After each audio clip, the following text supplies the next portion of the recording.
as a signatory to relevant international conferences and commitments such as the ICPD and the MDG, the Philippines has long recognized sexual and reproductive health rights as inherent human rights. And our effort to promote such right has not wavered, but not without challenges and struggles. For too long, the Philippines was on the sidelines, watching other countries in the region as they forge ahead in promoting women's health, particularly in the area of sexual and reproductive health and rights. Almost 10 years after the first Asia-Pacific Conference on reproductive and sexual health here in Manila in 2001. It took a bold, daring, and courageous effort on the part of our beloved President Benigno Aquino III, together with our champions in Congress, to take the leadership in enacting the historic Responsible Parenthood and Reproductive Health Law in the country that was passed in 2013, last year. The parliamentary and extra-parliamentary struggles that ensued around the RH bill were unprecedented and drew the attention of all Filipinos and even observers around the world. The RH law debate in 2012 was the biggest newsmaker that year. During crucial periods of the debate, the President himself met with those opposed to the law in an effort that led to a more recent discussion among our countrymen. The process of reaching consensus was painstaking and very divisive process. But at the end of the day, after more than 13 years of long debate and divisiveness, the country had to stand to put primordial consideration to the health and fulfillment of women's and men's rights. As such, through the strong support and concerted efforts of the advocates, the champions, and different stakeholders, with special mention of the CSOs in the country, the 2012 year became a landmark year as Republic Act 10354, or the Responsible Parenthood and Reproductive Health Law, was enacted and approved into law. However,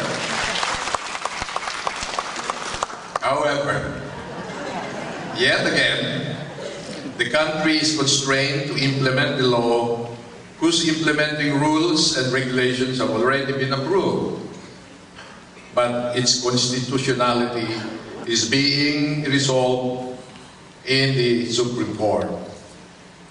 I am confident, nonetheless, that our Supreme Court will soon uphold the law and sweep away all barriers to its implementation.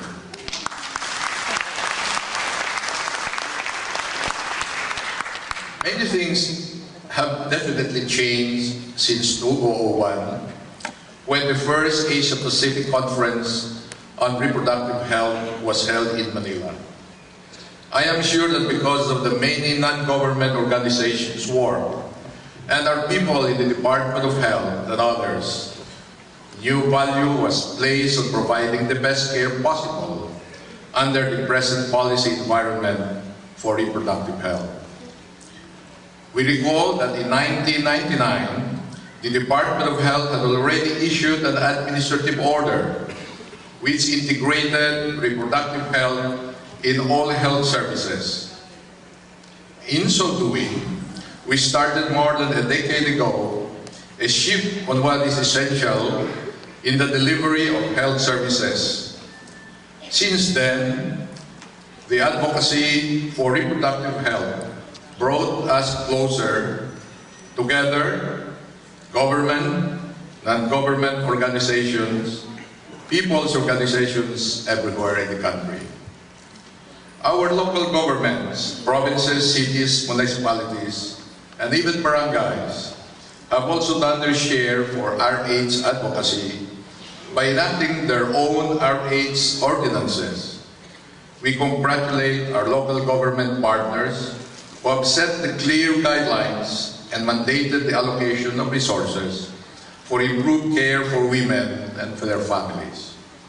We will not stop in our advocacy for local governments to advocate strategies that allow the provision of the best reproductive health care services possible in every community in the country. In 2001, the Department of Health provided guidance that all RH ordinances should be consistent in language to the National Family Planning Policy.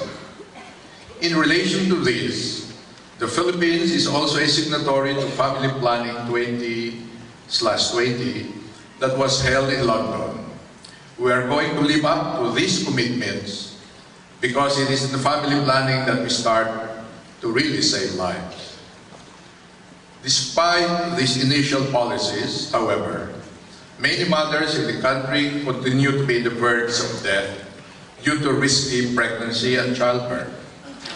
Such high incidence of maternal and infant mortality has dampened our goal under the MDGs to improve maternal and child health.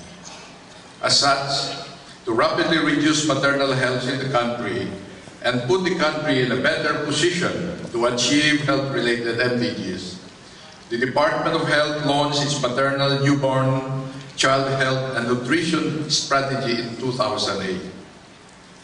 Friends, our commitment towards ensuring universal services has not wavered, as our contribution in promoting sexual and reproductive health rights in this region, we are committed to achieve the following objectives for women and men in our country. One is to reduce unmet need for modern family planning affecting 6 million women, of whom 2 million are very poor. We would like to reduce the unmet need for facility-based deliveries affecting the 850,000 women, of whom 722,000 are poor.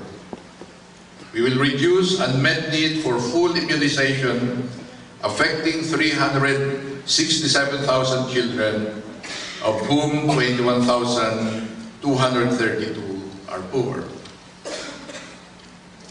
We will reduce unmet need for vitamin A supplementation affecting 981,000 children, of whom 394,000 are poor, and ensure that newborns are given essential intrapartum newborn care, or what we popularly call now as the unang yakap, the first embrace of a child and mother. We will upgrade our health facilities to improve quality of care for at least 5.2 million national households, targeting specifically the poorest of our people, and sustain the deployment of our 50,000 community health teams to serve these poor families. We are also going to increase to at least 85,000% our antenatal to postnatal care visits and facility-based deliveries attended by a skilled birth attendant. And we want to train our field personnel to deliver services and ensure that all that I have mentioned is given priority and attention. Our commitment to achieve these health objectives is set in the context of an overall health reform agenda which is aligned to the current administration's thrust of inclusive growth. In the public health sector, we are currently implementing our Universal Health Care Program as our platform for ensuring that all Filipinos receive a high quality of health care, of course including sexual and reproductive health. Our program of universal health care is anchored on 3 pillars: namely to give financial risk protection, especially to the poor, to make available fully equipped health facilities to them, and to attain our Millennium Development Goals, especially 4, 5, and 6. And if I may add, also include the reduction and control of non-communicable diseases, accidents, as well as emerging diseases under the helm of universal health care. As of today, the Philippines Health Insurance Corporation, or PhilHealth, has reached an enrollment of almost 80% of the entire projected 2013 population of the country. This number includes 5.2 million principal families belonging to the poorest quintile of the population, which we have identified through our National Household Targeting System for Poverty Reduction. By 2014, and that is starting this year, the number of our national government-sponsored members will cover an additional 9.52 million families, or a total of 14.7 million families, including those, including in the second quintile of the population, for an additional national subsidy, so that all of them will now be enrolled in our National Health Insurance Program. In the past 3 years, the Department of Health has invested a total of 15.4 billion pesos for the construction, rehabilitation, and improvement of our health facilities. And moreover, we have constructed or rehabilitated 1,567 barangay health stations, more than 2,000 rural health units, about 254 district and provincial hospitals, and improved most of our Department of Health retained hospitals. To attain the health-related Millennium Development Goals, the Department of Health recognizes the importance of human resources for health in localities with high concentration of poor families. We, of course, are giving priority right now in the health facilities that have been affected by the recent monstrous Yolanda typhoon. Our message is clear, not just for my countrymen, but to all of us here. We are approaching sexual and reproductive health care as a critical element of primary health care. While the RH law is pending at the halls of the Supreme Court, the message is we should not really tarry and derail the provision of appropriate services to women and men, which can save lives regardless of their circumstances. This conference is indeed an opportunity not only for our Asia-Pacific region, but all other regions and nations as we are reviewing the achievement of the MDG goals and define the post-2015 development goals that the world needs.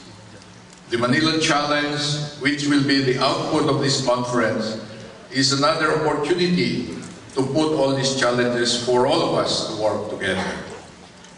In this country, we may encounter patches of opposition and possibly non-implementation at the local government levels once the status quo ante-order is lifted because of the influence of some maybe fundamentalism that maybe is already losing support. But we have relentless patience here in the Philippines in convincing and explaining to everyone the value of comprehensive RH services. We will not stop. Our goal is to move reproductive health forward in the Philippines. We will make sure that resources are available, and we are looking at how we can all be resourceful in government, in the local government, as well with the private sector, and for so that every household will receive the kind of care that they need. We must demonstrate that sexual and reproductive health is for all, works for all, even for those who oppose it. What the long years of painstaking advocacy for reproductive health has taught us is the power of cooperation and collective advocacy. Through this conference, let us expand and strengthen the cooperation and partnership so that we can continuously learn from each other and move towards the realization of sexual and reproductive health rights in the whole of Asia and the Pacific. Rest assured that the Philippines will support and make each way towards the realization of the agreements that will be forged here in this conference for the next 3 days. Again, good morning to everyone. Enjoy your stay in the Philippines. Mabuhay tayo lahat.